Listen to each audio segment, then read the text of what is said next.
मुंब्रा आणि कलवा या जनतेचा मी आभारी आहे की ज्यांनी यावेळी आम्हाला भरभरून मतदान दिलेले आहे।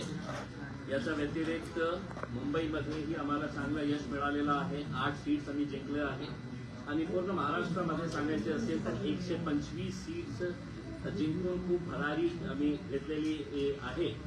आणि जेव्हा या पक्षाच्या बाबतीत लोक बोलायचे हे जातीवादी पक्ष आहे, हे असा पक्ष आहे, तसा पक्ष आहे, आणि आता सुद्धा ज्या प्रकारे सोशल मीडियावर आणि काही मीडिया चॅनल्सवर डिबेट्स सुरू आहे की MIM इतका मोठा कसा होऊ शकतो। संविधानाने आम्हाला अधिकार दिलेला आहे आणि देशामध्ये मला असं वाटत नाही कोणता दुसरा नेता असदुद्दीन ओवैसी साहेब पेक्षा जास्त मोठा आहे, जे वारंवार लोकसभेमध्ये संविधानाला आपण कसा वाचवू शकतो, या देश संविधानाप्रमाणे आपल्याला चालवायचं आहे, हे वारंवार ते लोकसभेमध्ये बोलत राहिलेले आहे।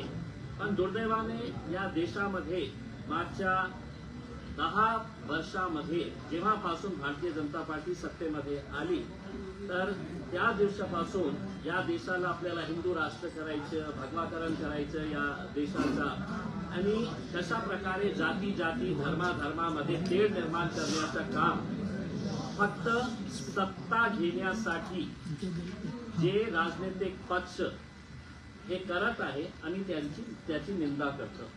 आणि जेव्हा हे याची निंदा करतं त्याच्यामध्ये सर्वप्रथम भारतीय जनता पार्टी, त्याच लाईनमध्ये एकनाथ शिंदे साहेबांची शिवसेना, अजितदादाची NCP, हे सगळं याच्यामध्ये सामील आहे की आता आपल्याला सत्ता पाहिजे तर कोणत्याही लेवलवर आपल्याला जायचं आहे।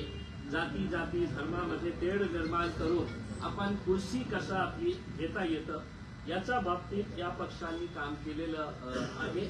मी जनतेचा खूप खूप धन्यवाद देतो, महाराष्ट्राची जनतेला, आणि आमच्यावर एक खूप मोठी जबाबदारी आलेली आहे की आम्ही या पक्षाला पुढे कसा अजून मोठा करता येतील याच्या बाबतीत आम्ही प्रयत्न करणार आहे। मी पुन्हा एकदा मुंब्राची जनतेचा खूप खूप धन्यवाद देतो।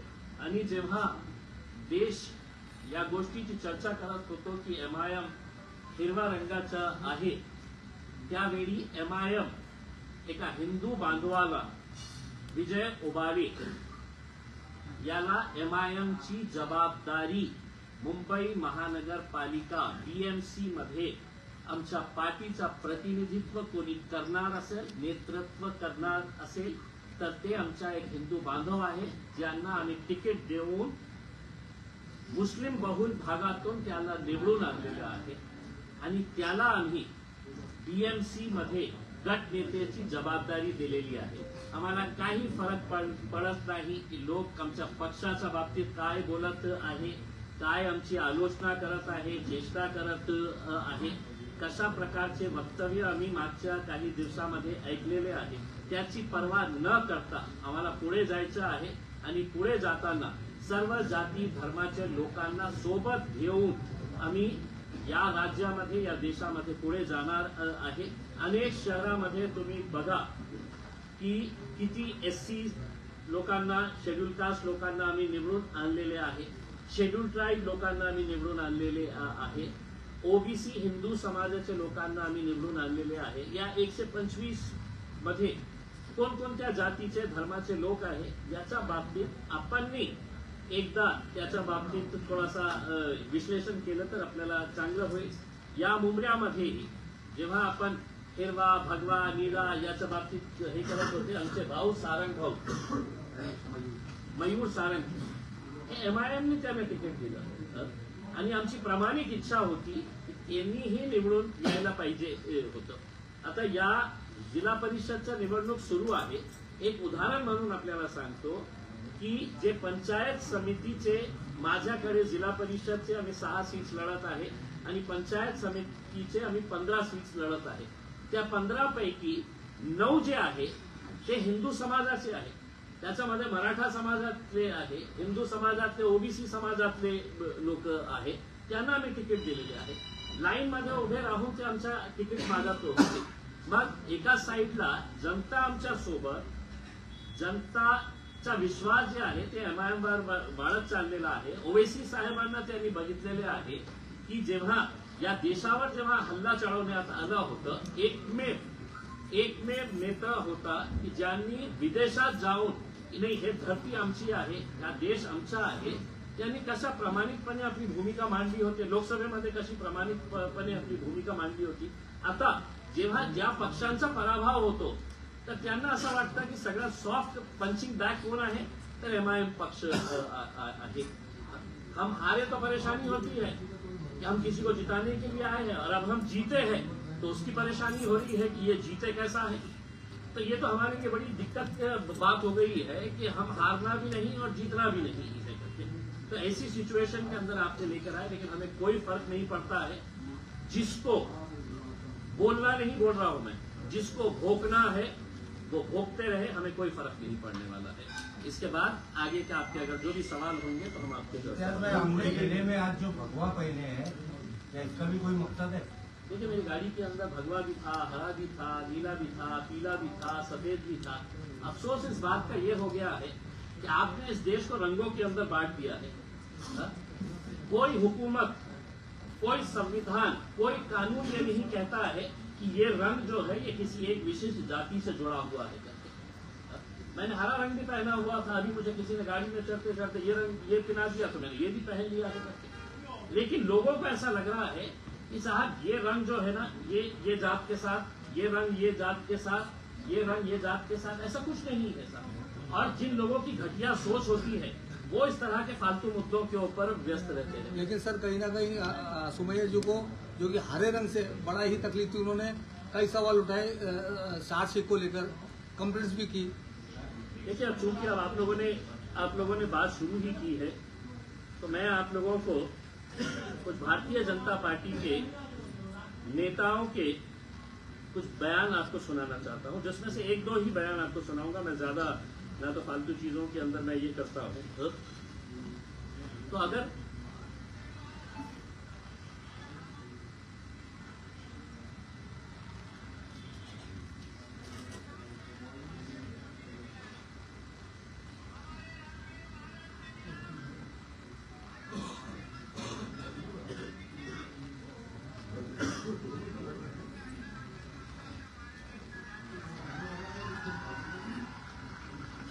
तुम्हारे मस्जिदों के अंदर आकर घुसकर तुम्हें मारेंगे. मैं अब मुमरा की पुलिस से एक सवाल करने के लिए आया हूं. इसको नोटिस दिए थे आपने? हर रोज अहमदनगर का एक MLA अजीत पवार की पार्टी का मुसलमानों के खिलाफ जहर उगलता है. भाजपा की एक महिला है, हर रोज मुसलमानों के बारे में जहर उगलती है. कितने लोगों को आपने नोटिस दिए हैं, मुझे ये बताइए. क्या कानून इनके लिए अलग है? क्या कानून हमारे लिए अलग है? सिर्फ एक तोतला आके यहाँ पर खड़ा हो जाएगा 2-5 लोगों को लेकर. तो मैं मुमरा पुलिस को ये कहना चाहता हूं, अगर ये तोतला जितने लोग तुम्हारे पुलिस स्टेशन में लेकर आया उससे 10 गुना लोग हैं तो मैं तुम्हारे पुलिस स्टेशन में लेकर आ सकता हूं. हमें कोई इसका है तो राजनीतिक कोई खेल नहीं खेलना है. हम जीत कर आए हैं, हमारी जिम्मेदारी बड़ी है. हम सभी जात, धर्म और मजहब के लोगों को साथ में लेकर चलना चाहते हैं. लेकिन एक बच्ची के बयान के ऊपर आप इतना बड़ा बवाल मचा दे रहे हैं. देश भर में है तो डिबेट चल रहा है, यानी कि देश भर के अंदर और कोई मुद्दा बचा ही नहीं है करके. और वो आके कहते हैं कि नहीं साहब हमने है तो कंप्लेन दे डाले है, एक्शन लेना. किस कानून के तहत एक्शन लेना है, मैं उस तोते से पूछता हूं. बताओ मुझे कौन से कानून के तहत. मैं मुमरा की पुलिस से ये सवाल करने के लिए आया हूं, कौन से कानून के तहत तुमने है तो ये नोटिस दिए है हमारी बच्ची को. हुकूमत, एक सुनिए, पहले हुकूमत आपकी है तो क्या मतलब ये है कि कानून आपके हिसाब से चलेगा? किस सेक्शन के अंदर में है तो आपने ये दिए है? क्या ऐसा आपको ये लगा है?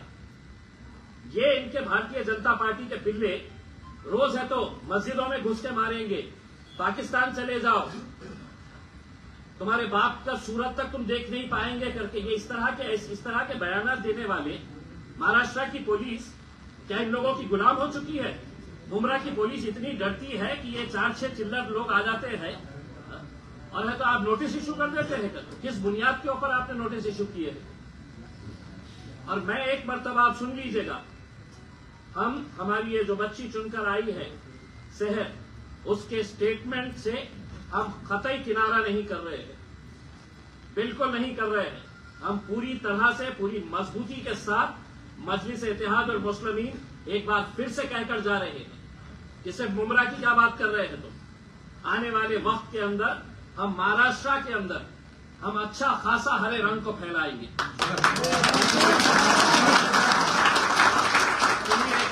ये प्रेस कॉन्फ्रेंस है, इसमें आप कोई भाषण नहीं दे रहे।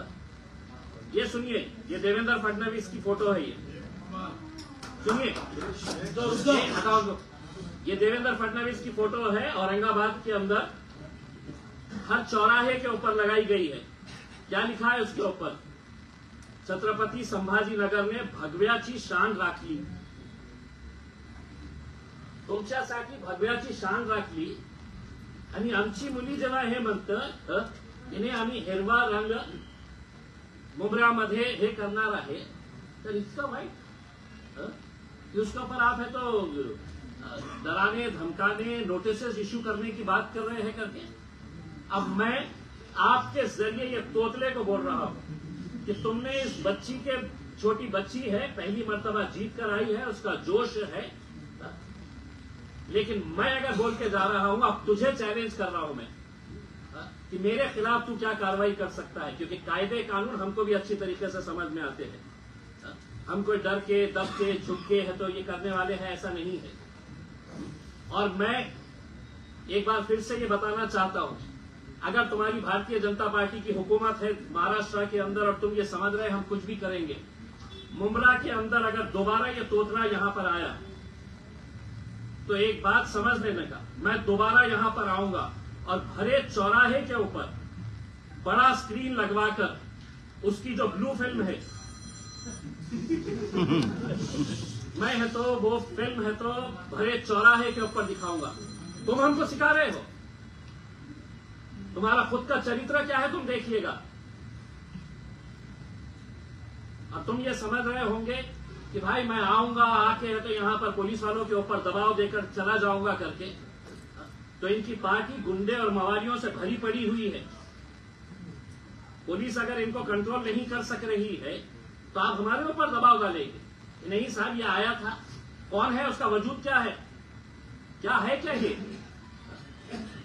पोलिसांनी आज स्टेटमेंट जारी केले, त्यांनी त्यांच्या वक्तव्याची माफी मागितली, माफी मागितली गेली आहे की नाही, तर प्रतिक्रिया आली। देखिए, इस बच्ची के ऊपर जिस तरीके से उनके परिवार के ऊपर जिस तरीके से प्रेशर लाया जा रहा था, उसमें हमने कहीं पर भी आज हमने मीटिंग लेकर ये कहा है कि देखिए हमारी जीत हुई है, हमें लोगों ने है तो आवाम ने है तो कबूल किया है, एक्सेप्ट किया है।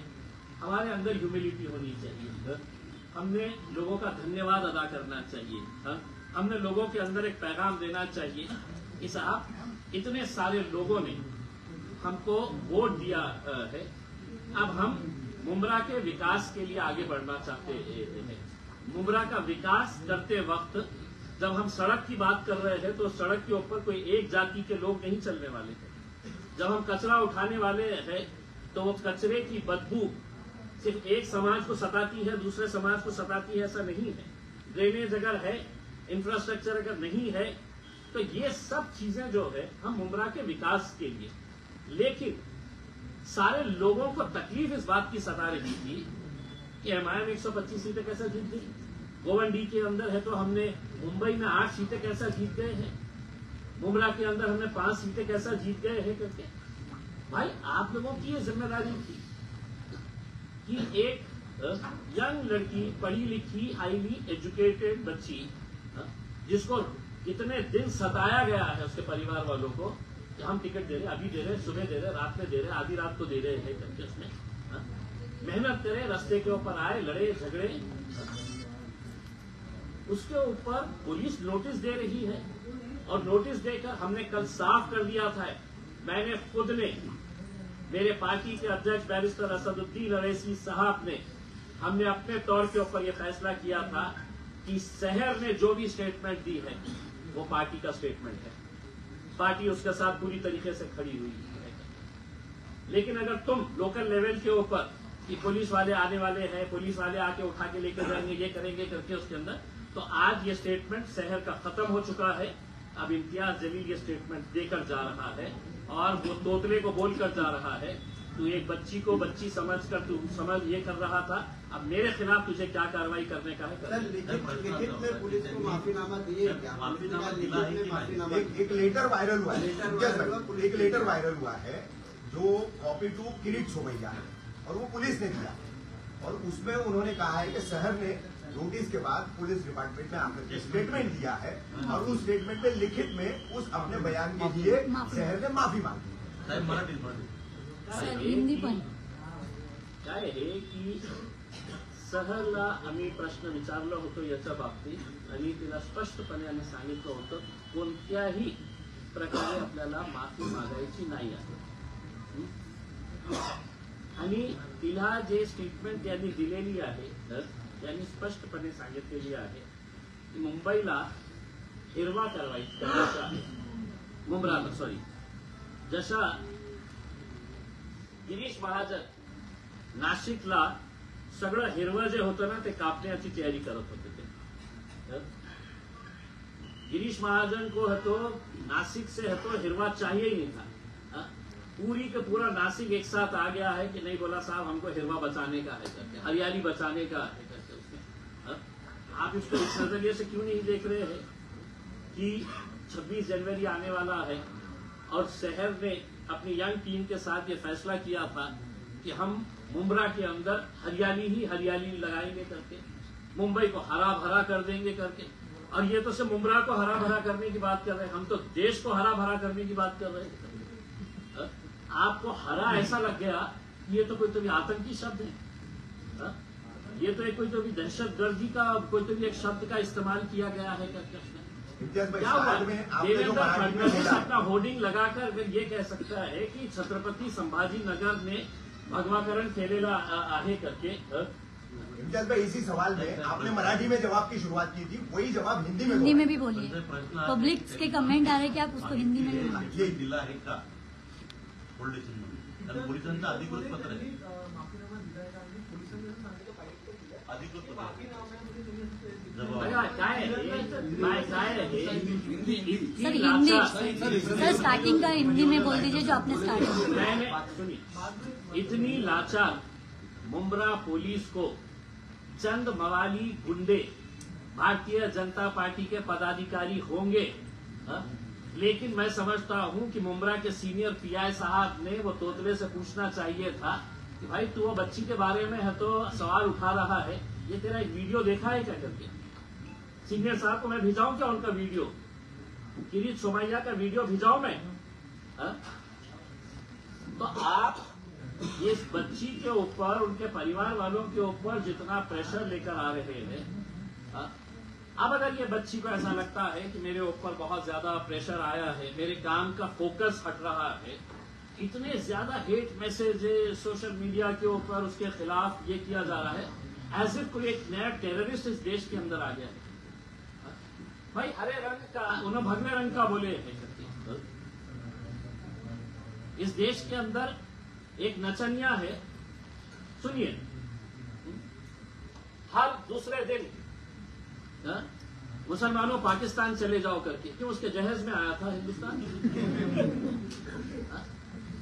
आप बोलते रहेंगे और हम खामोश रहना, ये अगर आप उम्मीद कर रहे हैं तो हमारी एक बच्ची अभी नई नई राजनीति के अंदर आई है, आप उसको दबा सकते हैं, लेकिन हम उसके साथ पूरी तरीके से खड़े हुए हैं और जो जिस लहजे के अंदर सवाल करेगा उसी लहजे के अंदर हम उसको जवाब देंगे। सर इस मामले में आपके सीनियर, जब ये मामला आप सुने हैं नोटिस का और उसके ऊपर दबाव बनाने का, तो आपने यहाँ के सीनियर डिप्टी कमिश्नर से आपने बात किया कि आप किस बात की नोटिस? मैंने किसी से भी, किसी पुलिस अधिकारी से बात नहीं किया मैंने, और मैं समझा नहीं जरूरी इन लोगों से बात करना करके। तुमने नोटिस दिए थे, हम उस नोटिस को तो सुप्रीम कोर्ट तक लेके जाने की हमारी तैयारी। इम्तियाज भाई, आप भी राजनीति में आने से पहले पत्रकार थे, ऐसे ही सवाल आप भी किया करते। शहर के स्टेटमेंट में कौन सा पार्ट आपको ऑब्जेक्शनेबल लग रहा है? कोई भी नहीं। इसीलिए तो मैं बोल के जा रहा हूँ ना, शहर ने तो सिर्फ मुमरा के बारे में बोली है कि मुमरा को हरा करना है, मैं तो पूरे देश को हरा करने की बात कर रहा हूँ, हरा भरा करने की बात कर रहा हूँ, देश में झाड़ लगाने की बात कर रहा हूँ, पेड़ पौधे लगाने की लोगों बात का ये कर कहना रहा है हूँ। उन्होंने अगर झाड़ लगाने का वर्ड बोला होता तो माना जाता, उन्होंने सिर्फ हरा बोला गया, तो लोगों का यही कमेंट आता है।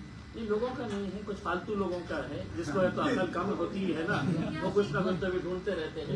डिप्टी सीएम एकनाथ शिंदे कह रहे हैं कि मुमरा तो बहुत छोटा है, थाने पूरा भगवा है, ये छोटे मोटे नेता छोटी मोटी बात क्या करेंगे, इसका क्या?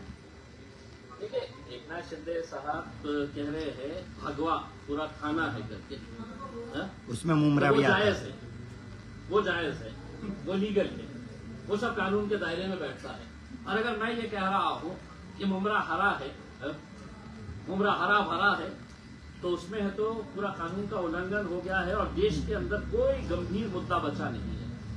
पिछले कितने दिन हो गए हैं, रोज सुबह दोपहर शाम रात, बस टीवी खोलो तो मुमरा हरा हिरवा, इसके अलावा कोई दूसरा अहम मुद्दा बचा ही नहीं है। इम्तियाज भाई, अभी आप और एकनाथ शिंदे साहब हमको नहीं बताए हैं। अगर एकनाथ शिंदे साहब के लिए अगर मैं मुंह खोला तो फिर मेरे हिसाब से उनके लिए भी तकलीफ हो जाएगी। अब हम सुनकर आए हैं, उनका भी साथ चाहिए, खाने क्यों ना यहाँ के सर्वे सर्वा है उसमें, लेकिन उनको एक बात बता देना चाहता हूँ, भाजपा कब आपको उठाकर फेंकने वाली है, अब इंतजार करिए कितने दिन आप बचे हुए हैं। इम्तियाज भाई शहर की तरफ आते हैं, इम्तियाज भाई शहर की तरफ आते हैं। 5 नगर सेवक मिले इस चुनाव में आपकी पार्टी को, 5 से 25 बनाने की अगली रणनीति क्या होगी, किस तरीके से एमआईएम अपनी देखिए, हमने अंदर बैठ के है तो यही बात की है कि हमारे जो बाकी के जो एक पैनल 9,500 वोट एक एक ने लिया है, 9,000 9,500 लोग, इसका मतलब ये है कि 9,500 लोगों ने आपको अपना नेता कबूल किया है, मान लिया है। तो आपको लोगों के बीच में रहना है, लोगों के बीच में रह के आपको काम करना है, और यकीनन ये आंकड़ा बहुत बढ़ेगा और अच्छे तरीके से और भी मुमरा के अंदर मजलिस कैसे फैल सकती है, देश में कैसे फैल सकती है, हरा भरा मजलिस को कैसा किया जा सकता है, करेंगे इस तरीके से। एकंदरीत तुमचे जेवढे कॅन्डिडेट होते त्यांनी एकंदरीत 70 ते 80,000 पर्यंत मतं घेतलेली आहे। येणाऱ्या विधानसभा निवडणुकीमध्ये याचा फटका जो आहे तो स्थानिक आमदार जे आहेत त्यांना बसू शकतो का? तुमच्या माध्यमातून कुठला कॅन्डिडेट जो आहे आम्हाला काही देणं घेणं नाही, कोणाला फटका बसणार, कोणी टपकणार, कोणाचं काय होणार करके आम्ही आमच्या बाबतीत विचार करणार। आम्ही जिथे निवडून येऊ शकतो आम्ही त्या ताकदीने आम्ही इलेक्शन लढणार आणि स्वाभाविक आहे हजारोंच्या संख्येने जेव्हा लोक तुम्हाला मतदान करतात तो हवा बदल रही है हे समजलं।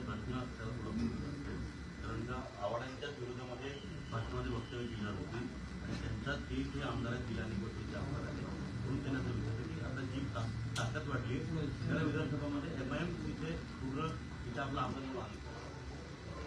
इच्छा तर आहे, खूप इच्छा आमदार काय उस तरह की तैयारी करेंगे क्या, वो ऐसा पूछ रहे दोनों का पूछना ऐसा। खासदारकीचाही विचार करू शकतो। क्या है कि एक मर्तबा जीत हासिल होने के बाद आपके भी हौसले बुलंद होते थे। आज तक हमारे पास जो नौजवान तबका था, यंगस्टर्स थे, वो मजलिस के साथ जुड़े। अब आज हमारे पास डॉक्टर आसिफ जैसे लोग हैं, के जैसे बिल्डर है, और भी अच्छे अच्छे लोग जो है वो आज मजलिस के साथ जुड़ रहे हैं। और समाजवादी पार्टी के बड़े बड़े नेता हमारे साथ, मन्नान भाई समाजवादी पार्टी के अध्यक्ष हैं। जितना मजलिस के जीतने की हमको खुशी थी उतना ही अफसोस मुझे जाती तौर के ऊपर इस बात को लेकर है कि मुंबई में ये 2 सीट जीते कैसा परंतु ज्यावेळी किरीट सोमय्या मुंब्रा पोलीस स्टेशनला आले त्यांनी असं सांगितलं की मुंब्रामध्ये राहणारे जे 20% हिंदू आहेत ते खतऱ्यामध्ये आहे। शेर शेखींनी जे बयान दिला होता, तुमच्या पक्षातल्या कुठल्याही अध्यक्ष असो किंवा इतर नेत्यांनी मुंब्रा पोलिसांना भेट दिली नाही, त्यांनी जाब देखील विचारला नाही की मुंब्र्यातले 20% हिंदूंना आमच्या एका ज्या नेत्यांमध्ये वक्तव्य आलं त्यामुळे कुठे धोका नाही असं तुम्ही कुणी विचारलंय? अच्छा, मी आपल्याला विचारतो हे प्रश्न, शहर शेखचं जे स्टेटमेंट आहे ते कोणत्या आधारावर हे महाशय म्हणतात की एका प्रकारे तिने हिंदू लोकांना त्यांनी धमकावले की येणाऱ्या 5 वर्षामध्ये तुम्हाला इथून आम्ही हाकलून देणार आहे. आम्ही असं म्हटलं असतंय, तिचं स्टेटमेंट असं असलं असतं तर एक हिंदू भाऊ आज आमच्या स्टेजवर सोबत आहे का नाही आहे? असं असलं असतं तर मुंबईमध्ये गोवंडीमध्ये आम्ही विजय ओबाळेला आमच्या पार्टीची धुरा, आमच्या पार्टीची पूर्ण जबाबदारी बॉम्बे म्युनिसिपल कॉर्पोरेशन मध्ये गट नेता म्हणून म्हणजे विजय ओबाळेला त्यांनी स्वीकारली असती. ते तर म्हटलं असतं की साहेब तुमची कॉर्पोरेटरने असं म्हटलेले आहे की आम्ही सगळं हिंदूला. काही नाही आहे. त्यांना काय आहे की चीप पब्लिसिटी पाहिजे असतं. चीप पब्लिसिटी साठी ते कोणत्याही खालच्या लेवलवर जातं. आणि भारतीय जनता पार्टीच्या काही नेत्यांना अशी सवय लागलेली आहे कि जहां पर भीड़ दिख गई वहां पे पहुंच जाओ. उनको मालूम है कि फुकट में मजलिस के नाम के ऊपर कुछ तो मिल जाएगा. तर त्याच्यामध्ये आमचे एक अमरावतीची एक बाई आहे, तिला एमआयएम शिवाय काही जमत नाही. इम्तियाज भाई, लेकिन भारतीय जनता पार्टी से एक छोटा सा एक नेता बीजेपी वाले ही मांग कर रहे हैं क्या कि उसी को पार्टी से निकालो, जिसका आप जिक्र कर रहे हैं अमरावती वाली का. खुद बीजेपी वाले अभी वहाँ के लोकल कार्यकर्ता जो है वो डिमांड कर रहे हैं कि उसको पार्टी से निकाला जाए. देखिए इसी मनपा चुनावों के बाद देखिए मैंने अभी उनका एक स्टेटमेंट सुना है कि इस देश के अंदर अगर रहना होगा तो सिर्फ भगवा और नीला चलेगा. इनको तो नीला भी नहीं चलता है सर. वो तो जरूरत है इसलिए ले रहे हैं. नीला भी नहीं चलता है. पहले वो सोच रहे हैं कि हरे को निपटाए फिर नीले पे आए करके उसमें. उनकी षड्यंत्र, उनकी साजिश यही है. लेकिन उनको ये नहीं मालूम है कि हरे को निपटाने के चक्कर के अंदर नीला भी हमारे साथ जुड़ा हुआ है और अब भगवा भी हमारे साथ में आ गया है. क्योंकि धीरे धीरे लोगों को ये बात समझ में आ रही है. जिस एकनाथ शिंदे साहब का आप जिक्र कर रही है मैडम, एक खासदार, 5 आमदार, एक पालक मंत्री मेरे शहर के अंदर. हमने 33 सीटें जीते, वो 13 सीटें जीते. इसी को जोड़ के सवाल है कि बीएमसी चुनाव में 2 भाई साथ दिया है, उसमें से एक भाई की पार्टी आपसे भी कम सीट लेकर आई. क्या कहेंगे स्थिति पर, जिस तरह की भविष्य में स्थिति बन रही है? देखिए लोगों को समझ में आ रहा है, लोगों को समझ में आ रहा है कि राजनीति के अंदर कैसे घटिया घटिया खेल किए जा रहे हैं. जो एकनाथ शिंदे साहब है तो हमारे ऊपर उंगली उठा रहे हैं. आज हमारे पास अगर पैसा रहेगा तो हम भी हेलीकॉप्टर लेके जाकर उनको गुवाहाटी टहला के लेके आ सकते हैं. ये इतना खुले तौर के ऊपर कोई बोलता नहीं है, हम बोलेंगे. आपकी इजाजत तो सिर्फ एक सवाल शहर से है, इसी टॉपिक साहेब, आपके पार्टी ने जो स्टँड लिया. साहेब, पण ज्या पद्धतीने किरीट सोमय्या यांनी मुंब्रा पोलिसांना भेट दिली, त्यांनी सांगितलं की शहर शेखने जे माफीनामा लिहून दिलेला आहे ते मला मान्य आहे, आता याच्या पुढे काहीच नाही आहे. आणि त्यांनी असंही सांगितलं की राज्यामध्ये देवेंद्र फडणवीस यांची सरकार आहे, त्यामुळे कोणालाही घाबरायची गरज नाही असं त्यांनी म्हणाले. या माणसाला तू आहे कोण रे बाबा? काय आहे तू? कोणची कॉन्स्टिट्यूशन पोस्टवर बसलेला आहे? कोणता अधिकार आहे तुम्हाला की आम्हाला मान्य आहे, आम्ही पोलीस स्टेशनला गेलं? अरे आता मी जाऊ शकतो ना पोलीस स्टेशनला आणि बघायचं आहे का तो तोतऱ्याला की मी किती लोकांना घेऊन जाऊ शकतो? जाऊ शकतो ना बाबा. पण असं दाखवायचं की म्हणजे खूप महान आहे, खूप मोठा नेता आहे. अरे चिल्लर आता आम्ही गिनतच नाही त्याला. म्हणजे माझ्यासाठी म्हणजे हे किरीट सोमय्या सारखे चिल्लर लोकांना मी मतलब भावच देत नाही आहे. त्यांचं काम काय राहिलेलं आहे? शहरामध्ये जायचं, तुमचा बद तिथे पैसा घेतात.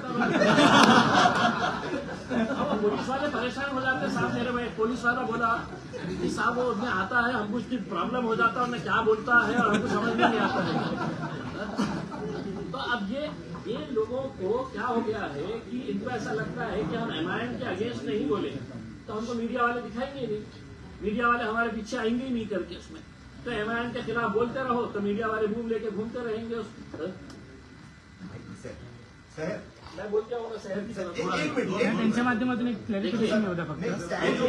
प्रोटोकॉल के हिसाब से मैंने शहर की तरफ से आप ये समझ लीजिएगा कि मैं शहर की तरफ से बोल रहा हूँ. आप शहर दोनच शब्द साहेब, दोनच शब्द त्यांच्याकडनं, 2 शब्द.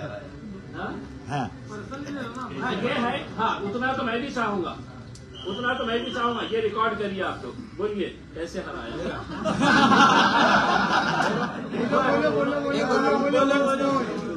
थोडं मोठ्याने माईक आमची थोड़ा आगे हो. हाँ बस